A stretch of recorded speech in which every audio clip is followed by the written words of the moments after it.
Dealing with narcissists is the most infuriating thing you can ever imagine. So at this point, I can't say anything about my parents without also saying they were abusive and drug addicted. Because if I was to say, I'm really struggling a lot with my allergies right now. My dad also struggled with allergies. He used to get bronchitis. People would say, oh, so your dad wasn't abusive then because he had bronchitis and you're only talking about the bronchitis.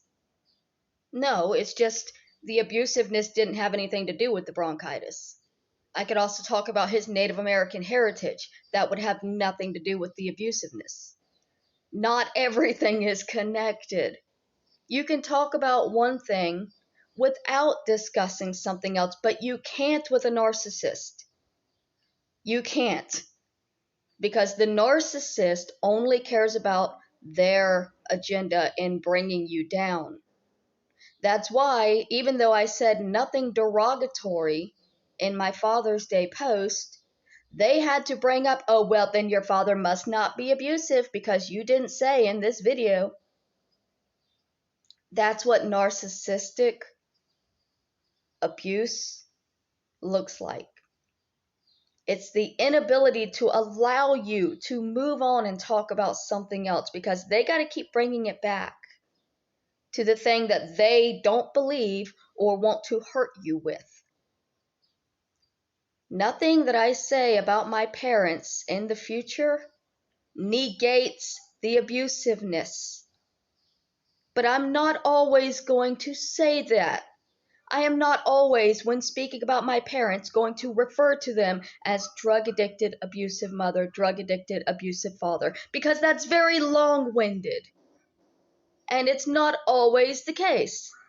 Like, if I'm talking about how my mom used to listen to Meatloaf, and that's why I listen to Meatloaf, I'm probably not going to make a video saying, well, my narcissistic, abusive, drunk mother used to listen to me. No, I'm just going to say I have an affinity for Meatloaf because my mother had an affinity for Meatloaf. The fact that they were abusive is not all they were, if that makes any sense.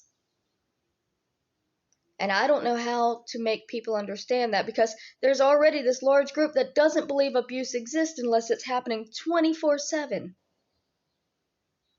My brother was born handicapped because of the abuse that my family now denies.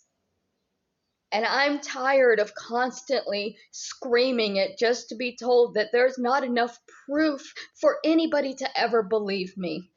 And then when I try to move on and say things that don't have anything to do with the abuse, they want to bring it back and say, but we want to hear more about the abuse that we don't believe. And you didn't mention it, so you must have lied. It's exhausting. It is absolutely soul-crushingly exhausting. Whether there is enough proof that my family is abusive does not change my opinion and my feelings and my trauma that has come from it. But I am allowed to talk about other things. Just because I have moved forward and begun speaking in different tones and words does not mean the things I said in the past were not true. It means that I am attempting to communicate in a different way because the way I was communicating in the past was not working. And I am desperately attempting to find a way to communicate, to be understood and not attacked 24/7. It's really frustrating. Like, I can write, but I can't communicate. I'm living in a world where nobody understands a word that I say. And there's no other world. So I have to change, and I have to adapt, and I have to learn how to be understood.